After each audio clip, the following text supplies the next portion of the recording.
उत्पत्ति अध्याय 8। परंतु परमेश्वर ने नूह और जितने बनैले पशु और घरेलू पशु उसके संग जहाज में थे उन सबों की सुधि ली। और परमेश्वर ने पृथ्वी पर पवन बहाई और जल घटने लगा और गहरे समुद्र के सोते और आकाश के झरोखे बंद हो गए और उससे जो वर्षा होती थी वह भी रुक गई।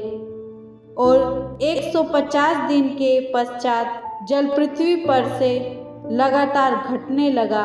7वें महीने के 17वें दिन को जहाज अरारात नामक पहाड़ पर टिक गया और जल 10वें महीने तक घटता चला गया।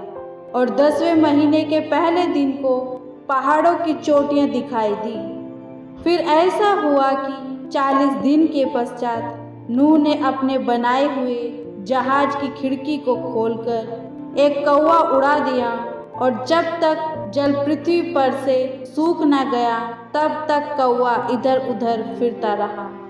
फिर उसने अपने पास से एक कबूतरी को भी उड़ा दिया कि देखे कि जल पृथ्वी पर से घट गया कि नहीं। उस कबूतरी को अपने पैर टेकने के लिए कोई आधार न मिला तो वह उसके पास जहाज में लौट आई, क्योंकि सारी पृथ्वी के ऊपर जल ही जल छाया था।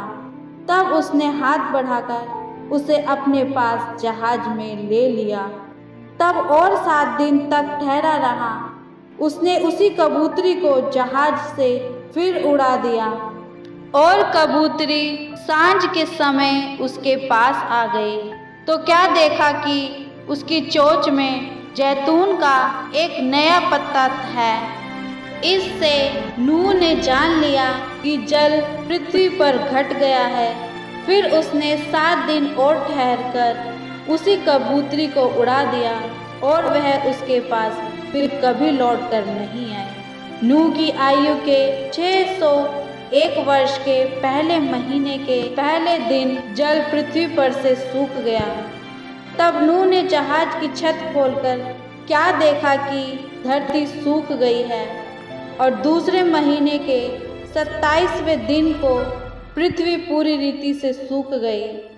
तब परमेश्वर ने नूह से कहा, तू अपने पुत्रों, पत्नी और बहुओं समेत जहाज में से निकल आ।